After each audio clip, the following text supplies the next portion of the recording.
সোনা খেতে আয়। ও মা বলছে আমি যেটা বলেছি সেটা করেছো তো? হ্যাঁ তুই বলেছিস আমি করব না, দেখ এই তো দিচ্ছি নে। ও আচ্ছা দিচ্ছে, দেখুন বন্ধুরা, তো দেখে খিচুড়ি নিশ্চয়ই বলেছিস? বুঝতে পারছেন। এই শিম দিয়ে বেগুন, শিম দিয়ে আলু দিয়ে তুই টমেটো দিয়ে খিচুড়ি করতে বলেছিস, তাই যে করেছি, খেয়ে নাও। একদম বন্ধুরা, একঘেয়ে ওই ভাত খেতে ভালো লাগছিল না, এই জন্য মাকে একটু অন্যরকম করতে বললাম যে একটু রাত্রিবেলা একটু খিচুড়ি করো। তা খিচুড়ি তো হলো, তার সাথে কি আছে? বেগুন ভাজা। একদম আমার পছন্দের জিনিস, দেখতেই পাচ্ছেন। আহা এই কম। দুপুরে ডিম আছে, তোমাকে একটা ডিম দিয়ে দিচ্ছি। এই যে দুপুরে হ্যাঁ, একটা হ্যাঁ। ডিম আছে, নাও। হ্যাঁ ডিমের ঝোল ডিমটা করছি হলে না? হ্যাঁ ডিমের ঝোল করেছি, তাই ডিমের ঝোল মানুষ করি না, ডিমটা খেয়ে নাও, দুপুরে আছে খেয়ে নাও। একদম।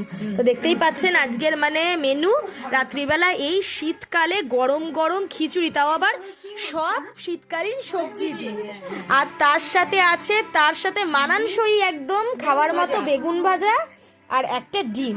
তো ঠিক আছে, দেখতেই পাচ্ছেন থালায় তো পড়ে গেছে আমার পছন্দের জিনিসটা, একদম গরম গরম ধোয়া উঠছে, তা আমি খাওয়া শুরু করে দিলাম। ঠিক আছে, তা বন্ধুরা আমাদের ভিডিও আপনাদের কেমন লাগে সেটা কিন্তু অবশ্যই জানাতে ভুলবেন না। আজ এইটুকুই, টাটা।